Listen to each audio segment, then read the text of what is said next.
Hi guys, time for another story time with Aunty Carmen.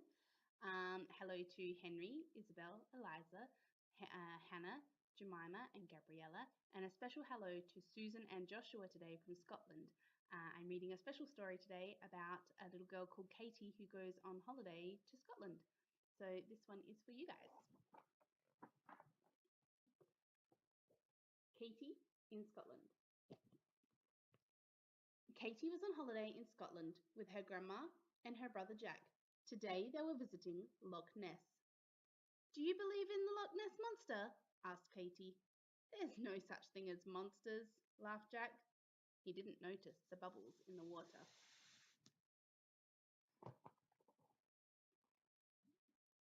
A large green creature appeared and said, No such thing as monsters! Of course there are. Are you the Loch Ness Monster? Asked Jack. Yes, call me Nessie, she laughed. Now, what brings you to Scotland? We're on holiday, said Katie. You lucky things, sighed Nessie. I would love to go on holiday. You could come with us, suggested Katie. Where would you like to go? The Edinburgh Festival, cried Nessie, to see a show.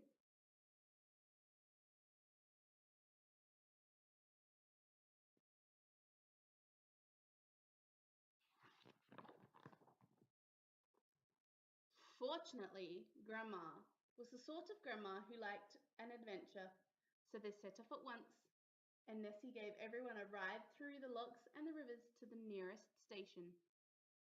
When they reached the next station, the train driver was very excited. What an honour to meet you, he said to Nessie. But Nessie was too big to get on the train. Oh dear, she said. How will we get to Edinburgh? Don't worry, said the station manager. We've got an old goods train which should be perfect. We'll call it the Nessie Express, said the train driver. All aboard!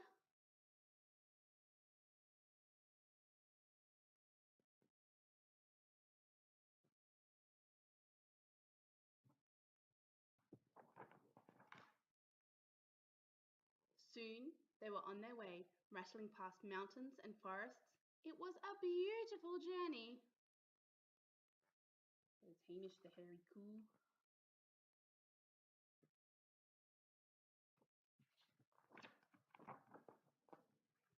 At last, the train came to a big city called Glasgow. The train driver told them about a wonderful museum called Kelvin Grove. It sounded perfect for a small trip, so they decided to go and have a look around. Nessie was very pleased to find the bones of her long-lost relatives inside. Afterwards, they relaxed in Kelvin Grove Park, where Nessie paddled in the river until it was time to get back on the train.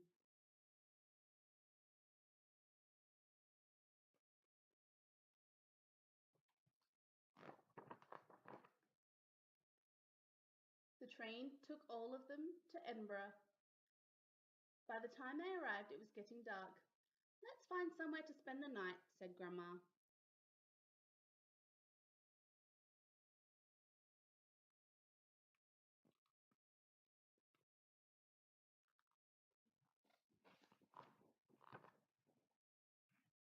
They found a grand hotel, but Nessie said she preferred to stay outside.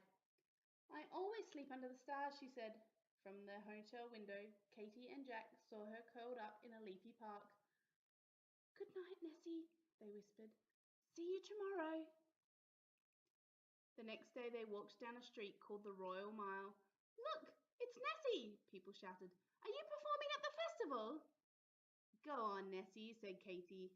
Why don't you put on a show tonight? Oh, all right, just this once, said Nessie. Hooray! Cheered the crowd.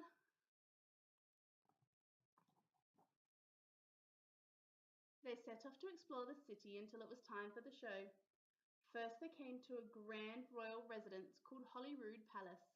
How lovely, said Nessie. Imagine living here. But there's nowhere for you to swim, said Katie. That's true, said Nessie. A look is better than a palace. Next they found a statue of a small dog called Greyfriars Bobby. It says he was a very faithful pet, said Jack, reading the sign. I bet you'd be a faithful pet, Katy said to Nessie. I would indeed, smiled Nessie. But where would you keep me? In the bar, said Katy. Come on, let's go to the castle.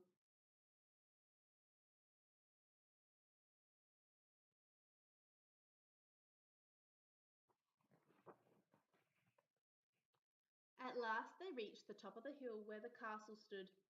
The other visitors were very excited to see Nessie. There's going to be a Nessie show tonight, said Katy. Don't forget to come along.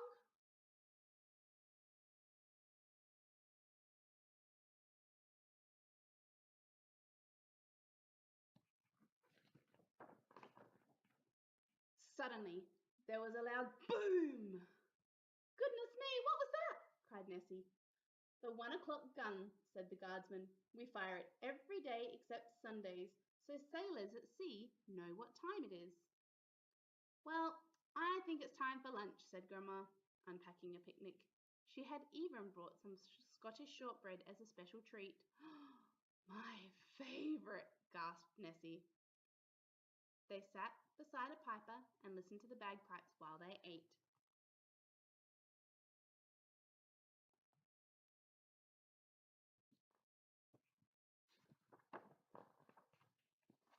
On their way down from the castle, Nessie saw a big art gallery. I wonder if they have any pictures of me, she asked, sticking her nose through the door. But Katy couldn't see any. You'll be needing the portrait gallery, said a warder. But there were no pictures of Nessie in the portrait gallery either. Never mind, said Nessie. Never mind, Nessie, said Kate. It's nearly time for the show. Oh, yes, how exciting, said Nessie.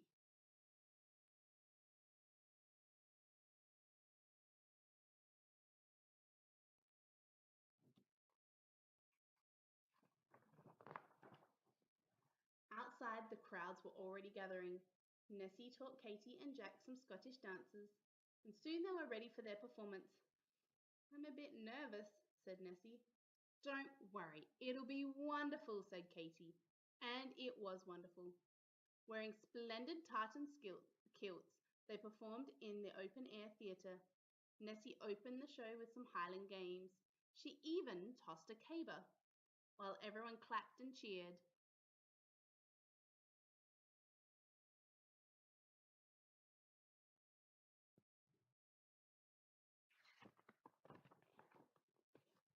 For the grand finale, Nessie sang old Scottish songs while Katy, Jack, and Grandma danced the Highland Fling. Everyone said it was the best show at the whole of the Edinburgh Festival.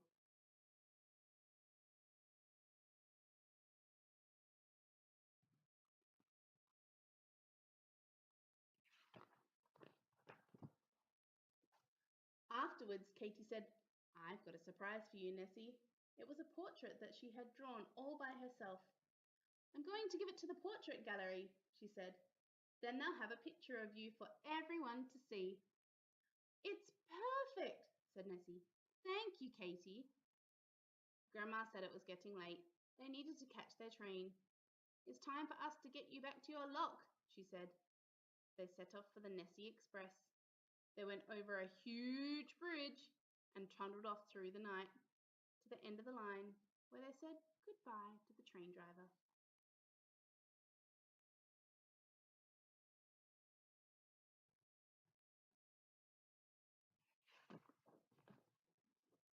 By the time they had reached Loch Ness, it was very late.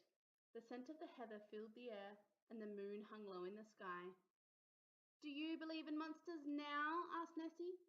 Definitely, laughed Jack. And we always will, said Katy. Goodbye, Nessie. They all waved as Nessie slipped into the dark waters of the loch and swam out of sight.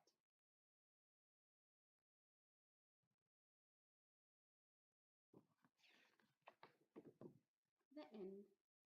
I like that story. It was by James Mayhew. Anyway, I'm going on holiday soon, so there won't be another story time with Aunty Carmen for about a month or so.